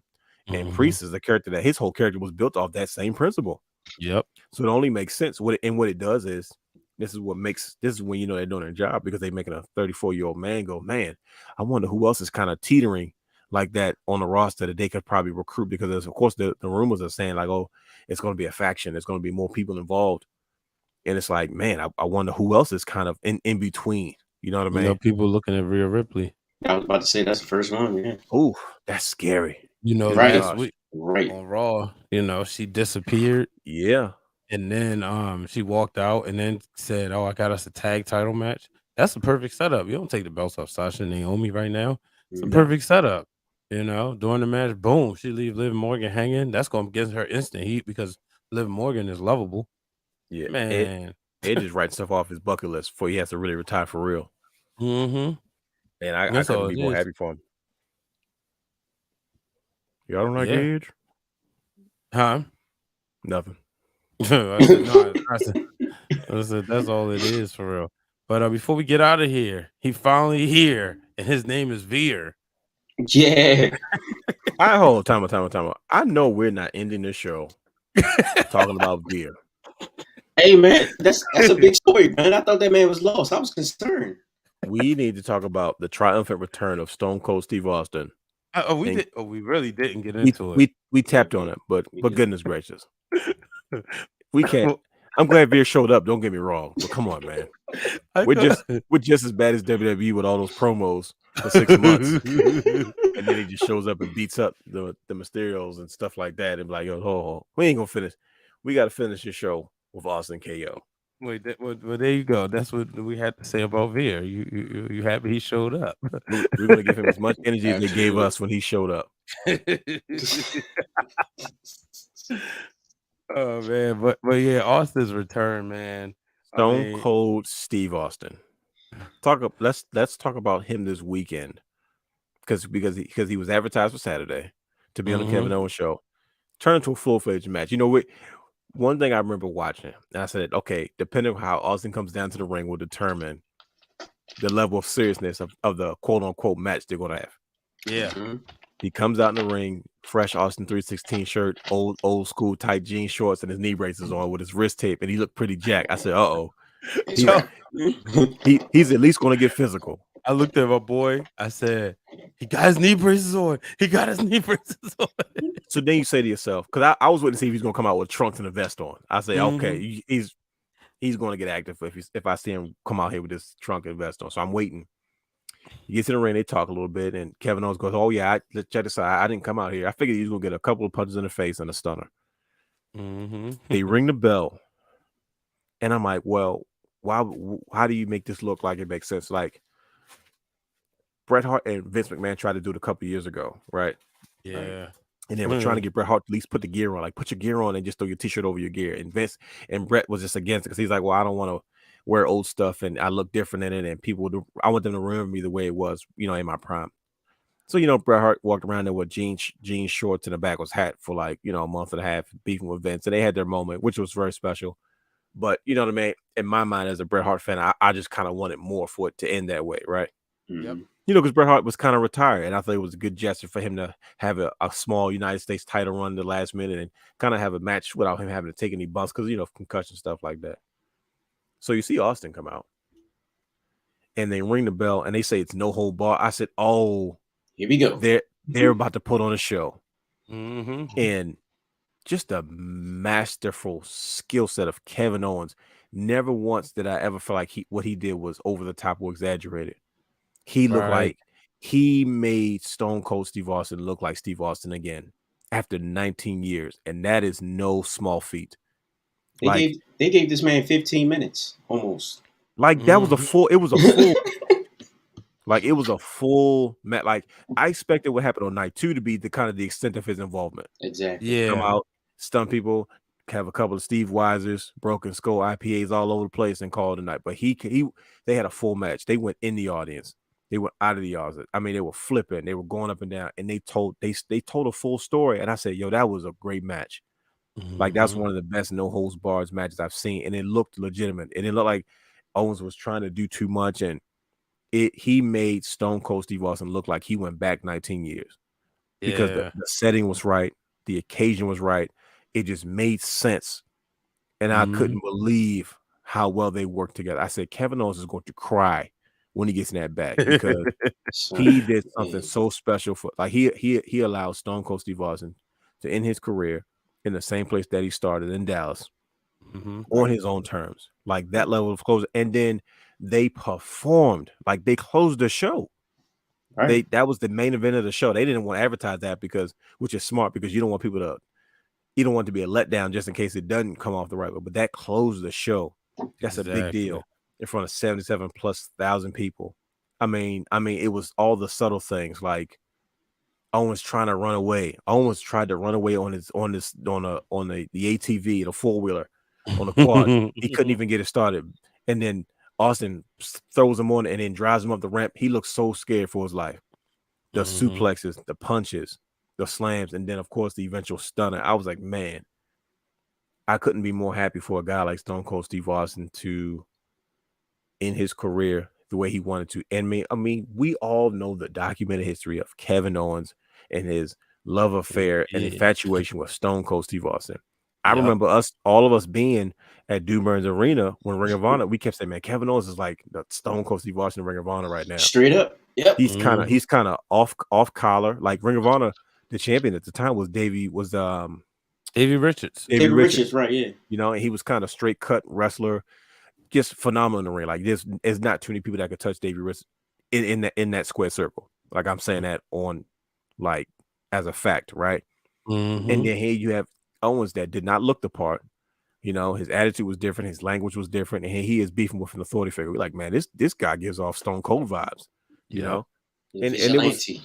it was based on some real situations because we all know that he's made it very clear. James E. Cornette was not a fan of Kevin Owens. He didn't think he had to look. Jim is very traditional, and he misses his version of wrestling. You know what I mean? Understandably Yeah, so. he do.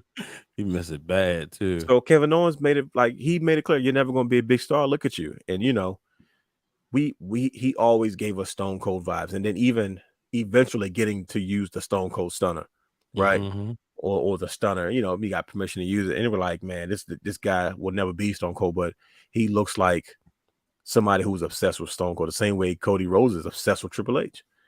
You know what I mean? And we don't get a chance to see that with the Triple H right now. You know, but we got a chance to see that with a Kevin Owens and a Stone Cold Steve Austin, and he didn't like. It's very rare you have any opportunity to see your hero as your hero. Mm-hmm. We saw Hogan wrestle 1,000 times, and it's probably last 5, 6, 7, 8 matches he had. He probably shouldn't have been wrestling. Mm-hmm. Yeah, and I'm talking like his bouts in TNA with Ric Flair, stuff like that. Like that was Yep. those. You know what I mean? you ain't gotta be so extra here. I'm just saying. So to be able to see that and experience that, like as the kid in 4th, 5th grade, 6th grade, 7th grade, like I got a chance to see Stone Cold Steve Austin perform one more time, and I was like, man, like you can't get a better birthday present than this. Look, I sent it to my cousin Akeisha. I sent her the video. I said, I know, because like growing up, like she was a huge Stone Cold fan, Attitude Era. So she was like, "Oh, thank you so much. I love him." Did they change the NXT World Belt too? Yeah, they added some color to it, like they did with the women's title. Yeah, that's what I thought. Yeah. Me and Brandon kept saying that was coming because of the prices. Sure, yep. Prices drop. Yeah. But I got man. I got instant goosebumps, man. I'm not gonna lie. The chills, man. They just hit me. I mean, it was special, man. Like, It was. We old, bro. Like in wrestling years, we old. Like maybe not in like real life years, but in wrestling years, like we've been watching this stuff a long time. It's not many opportunities and moments that give us that same feeling. Mm-hmm.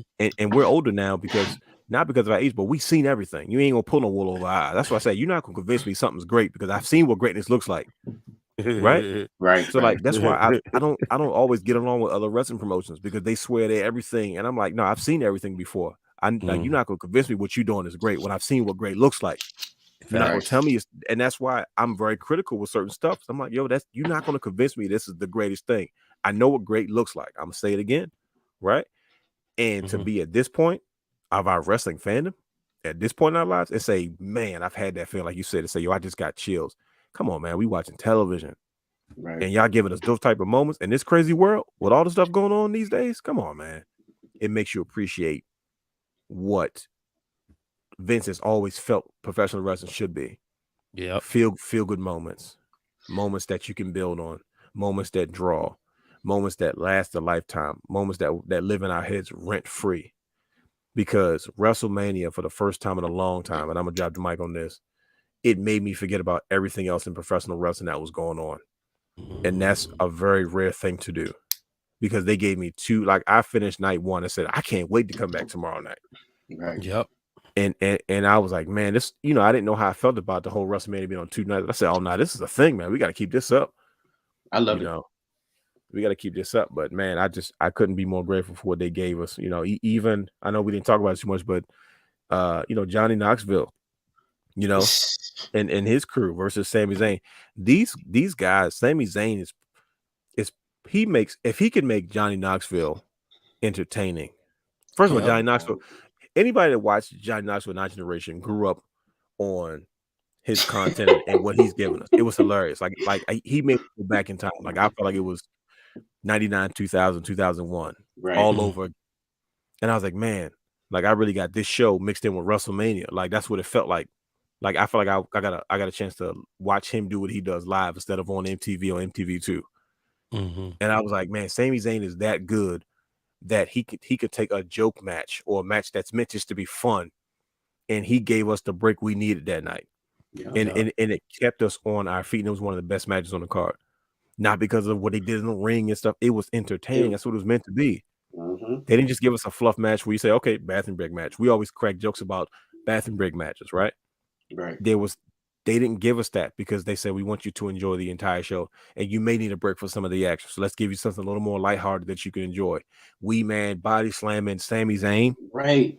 Come on, man. E-Man is a beloved pop culture icon based off his work. Yep.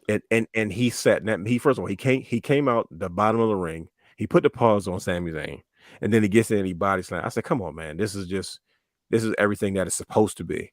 It's fun, it's enjoyable. It's gonna be something that we talk about. Guys like Sami Zayn, guys like Kevin Owens, guys like Seth Rollins, guys like Roman Reigns, guys like Austin Theory. These guys, you know what I mean? AJ Styles, Edge, like these guys are really leading the way. Mm-hmm. Right. I mean, we have a mix of older guys, middle-aged guys, and even some young talent in the Braun Breakers, in the Austin Theories. You know what I mean? And you know, and even the Liv Morgans, like, you know, the Rhea Ripleys. You know what I mean? It's like, man, we got so much talent that's getting their fair shake now. You know what I mean? On top of established vets and moneymakers like your Charlotte Flair and Ronda Rousey. You know what I mean? Like, you just put all that Sasha in one. Banks. Sasha freaking Banks, like one of the biggest crossover stars in the company. Bianca Belair just skyrocketing. Yep. Skyrocketing. You know what I mean? And you shoved all Naomi getting that rejuvenation with being with Sasha. Right. Naomi holding it down for the sisters because she's getting a career revival. You know, Natalya still being able to be involved in Mania with Shayna because they're both older. Shayna Baszler is 41 years old. You know what I mean? Still being able to have those moments, still being able to work. And you put all that stuff into a weekend, and now you want to convince me that I'm supposed to that is another wrestling company out here that can give me that moment, even if it's just for a weekend. No, my friend. By all means, tell me where it's at because I want to enjoy it. I don't know, but I say this: I was in the WWE bubble for the most part in Dallas, and I wasn't upset. You know, probably that's usually not the case with you when you go to Mania. Yeah, you're right. You know, you're usually hitting stuff at least two shows that week outside of WWE, outside of a few autograph signings, a con. You're gonna do a con, an autograph signing, probably 2 shows, and then Access, and then Mania. That's usually somewhere, you know, give or take.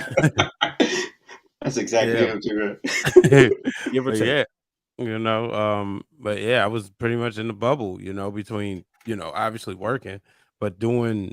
I mean, I was the Access.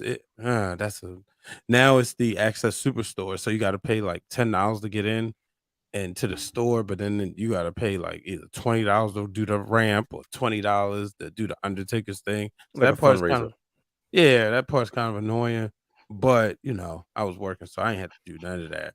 But it was cool to be there and you know record those interviews. You know, Kevin Owens on MacMania, he flips off Evan's hat and everybody's hat, you know, like their Cowboys hat. He's like, get this out of here. And he throws it. And I'm like, oh man, he just threw the hats away. And the fans gave him back, you know, but getting the ring, that was pretty cool. But I didn't miss nothing, you know. And shout out to all those people who work hard, you know, like I mentioned Stephen Michael earlier. That dude, he was like, I said, it was day 2 of WrestleMania. I said, yo, what time you going to the arena? Man, I ain't going to the 6, man. I'm tired. I said, you got that wrestling hangover. You know, there it is. Yep. There it Hit is. that wall. Hit that rookie wall. Yeah, that rookie wall. He was at Impact and he was at ROH. No, I don't think he went to ROH. He went to Impact in Japan, MLW, Stand and Deliver, and all that. I'm like, you go ahead if you want. And then obviously, like I said, Wally Mania. That's where I saw the people I needed to see. You know, all the indie superstars. I saw them there. Now, not saying, you know, I didn't want to go to the indie stuff. It's just wasn't enough time in the day. Wasn't in the schedule. Yeah, I could imagine. You know, so, but you know, shout out to Eric Bischoff. I showed him the video in person, and you know, told him appreciate it. He said, "Man, I appreciate y'all doing that." And I said, "You know, thank you." So it's like validated, buddy. Man, that video will always go down in history because it was us. It was us 3, yo. It was the brotherhood. We were in there all night getting that thing done. Like what time we get out of? What, 2 a.m? Yeah, it was late, man. It was I was tired, man. I ain't gonna lie. 2:30 in the morning. Right. And it was just one of those things. You know what I mean? Like I said, that's a special moment for us as a group. You know what I mean? As us brothers, like, you know, with a brotherhood. If anybody knows us, you know, like just like the NWO had the Wolfpack, you know, Wrestle Wrealm. That's who we are, all 3 of us, and then we just were also known as a brotherhood. Funny story. I'm with Brother Fam at it was either at their house or it was at the Omni, and we was talking about the Wrestle Wrealm, They said, I ain't never seen the real Dwayne Allen. Never seen him. I gotta change that. Don't worry. and even Steven said the same thing. He said, I've never met the guy. I said, yeah, he always said, never met the kid. And I was like, everybody was saying that all weekend. Even those wrestler girls, they was like, yeah, we never met Dwayne. I said, yeah, the Super Show is coming. It's gonna be epic. And he's like, yeah, we gotta make it happen. Well, all 5 of us. But I was like, yeah, nobody's never seen this guy. No, it's like it's one of those things. I've been in life. In life, I've been in transition. I've never been to none of the community events. Yo, like nobody's ever met me. And I'm like, you know what? I need to step back like Michael Jackson in 1984 because that guy didn't do interviews and he didn't do anything. He never showed up. Last thing you did was BlurCon, and nobody see you since. Yeah, that was almost 3 years ago. That was 2017. Going on 3 years ago. Yeah. Oh gosh. Don't worry. It's 2018. I'm sorry. Don't worry. I will make my public return. Like I know it's important to the brand and what we're trying to do and stuff like that. Gracious, so gotta get you out. Right, man. They called it for you, bro. Listen, it's been a crazy couple of years. Like I can write a book. I'm not sure if anybody will read it, but I read it. Yeah. Well, see, that's why you guys are good brothers. Yes, sir. Yes, sir. But yeah, man, this is so funny because that was the vibe. It was like, yeah, we've never seen him. Was Dwayne coming? No. Well, like when I show up, I gotta show up in like full realness mode. Just like, okay, so I wonder if anybody's gonna recognize me. Oh, please. First of all, I'm gonna stand 6'8" over everybody. But I'm gonna document the whole thing. It would have been funny. Listen, you have to though. Right. I'm just thinking what would have been funny is you showing up at Wally Mania and everybody like, and then here comes Omos. Right. Like, oh. This dude was towering over people. And I was like, oh, he's really here. like, he was a cool dude. He was sitting there ready to party. He was partying. But I was like, freaking Omos is in the building. He can't be discreet. Right. Like there's no sneaking that guy in the back door. Man, I saw that picture you sent, bro. I looked at his hand. I said, man, his hand is about as big as your head, bro. Yeah, that dude's a giant. Gosh.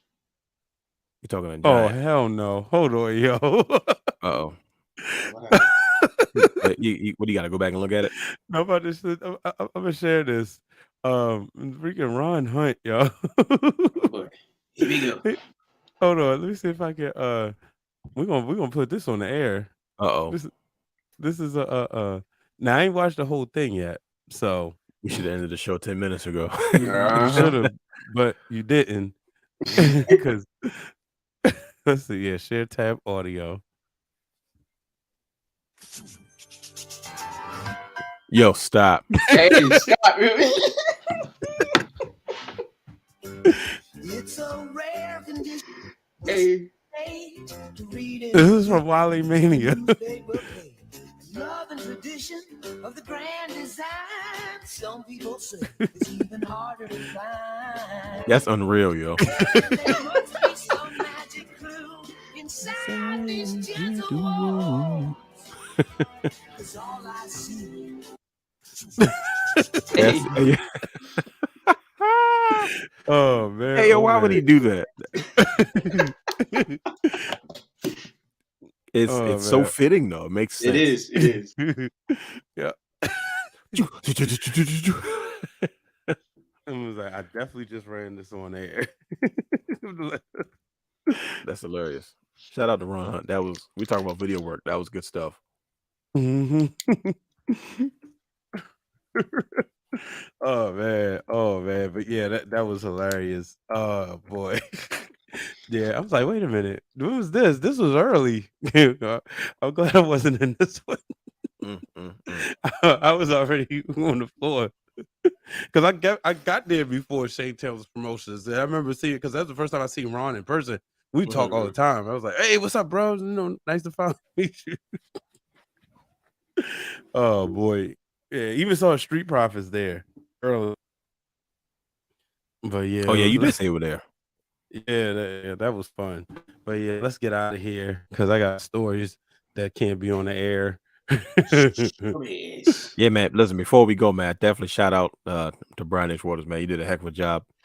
Thank you. First one really working and grinding out WrestleMania, man. That's if anybody that knows you, man, that's like you living the dream right now. Of course, there's always, levels to kind of elevate to, man. But for this to be one of the first real steps, man, is like, man, it's a testament to who you are as an individual, and you know what I mean, just the push.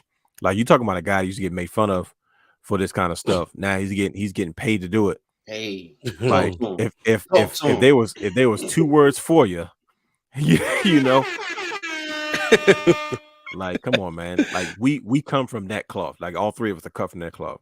Like, the same stuff. People go, oh, that's cute. Like, okay, count that money. That's cute, ain't it? And that's the doors that we're knocking on now. So we heard a lot of F words over the years, man. Oh yeah. Yeah, big time. So congratulations, brother. Appreciate you. Let's also congratulate brother Hugh back there, stunting with both his Ring of Honor titles in the background. When he just did a whole photo shoot. I was gonna say, wait, is that a third title? No, that's the one I got from my niece. Yeah, the toy one. I know, but still a title. He got them joints swinging though. I said, okay, I see you, brother. Pause. Hopefully, there's more to come. Hey, man, it is what it is, yo. Hey. It is what it is. Both of them swing-a-linging. It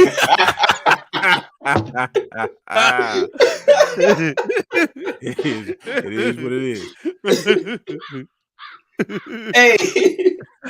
Awkward. But all right, y'all.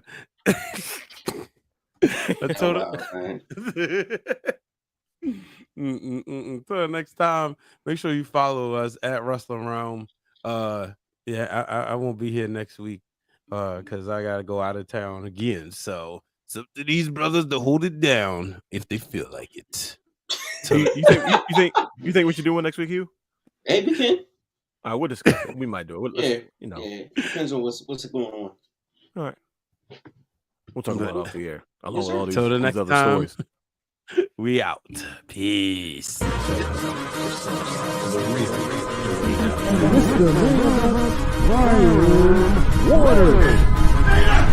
Houston, we have a problem. Yes!